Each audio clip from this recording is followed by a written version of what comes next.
আসসালামু আলাইকুম। আজকে দেখাবো আমি একটা গোল ফরাক বানানো। আমি শুধু নর্মাল কেটেছি। এটা হচ্ছে উপরের ব্লাউজটা 2 পার্ট, এটা পিছনে পার্ট। আমি এটার মধ্যে চেন দিব, এর জন্য মাঝখান কেটে নিয়েছি। আর এটা হচ্ছে নিচের কাপড়টা, যেটা কুচি ফেলাবো। একটা কাপড় আমি কেটে নিয়েছি পুরা লম্বা করে, যেন অনেক বেশি কুচি হয়। তারপরে আমি একটা চিন্তা ভাবনা করছি কিভাবে এটাকে অন্যরকম করা যায়। আমি বানাই, তারপরে আপনাদেরকে দেখাচ্ছি। শুধু বানাই, দেখি কি করা যায়।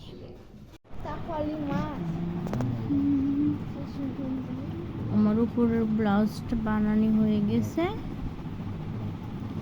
এগুলো হাতা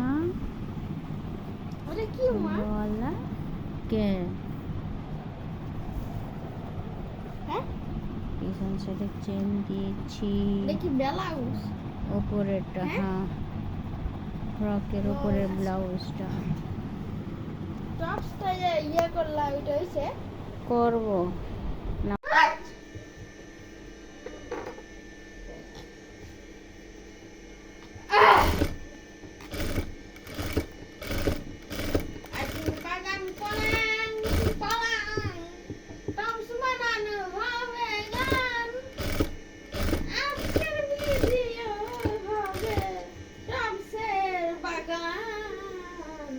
কেমন হলো আমার গান, বলে যাবেন কমেন্টে গান।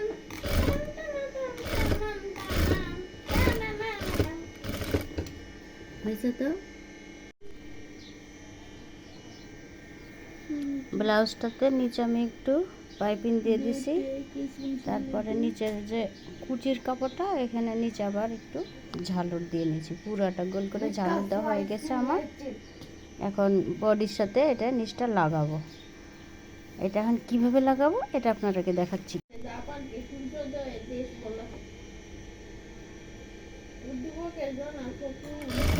দক্ষিণ পূর্ব এশিয়ার একটি দেশে বেড়াতে গিয়েছি। সমুদ্র বেষ্টিত দেশটি প্রাকৃতিক দৃশ্য অত্যন্ত মনোরম ও বৈশিষ্ট্যগুলো। জামাটা আমার হয়ে গেছে অলরেডি, আর একটু বাকি আছে। কিন্তু এই জায়গাটা যে দেখা যাচ্ছে না, এটা হচ্ছে আপনার ধুতি পায়জামার মতো এরকম ফুলে থাকবে। এই যে দুই সাইডে দুই জায়গাটা, পুরাটা নিচের থেকে কাপড়টা উপরে উঠছে, তো এই জায়গাটা রাউন্ড কাটা হয়েছে আর কি।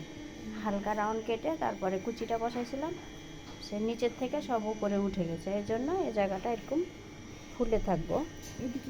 আর এখন এই জায়গাটা যে ফাঁকা আছে, আমি কোমরের ওখানে একটা কাপড় বসাবো, শুধু যেন এই জায়গাটা কাভার হয়ে যায়। তারপরে আবার আপনারাকে দেখাচ্ছি।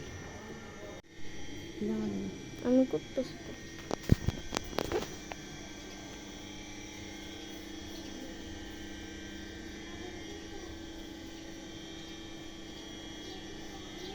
হয়ে গেল না?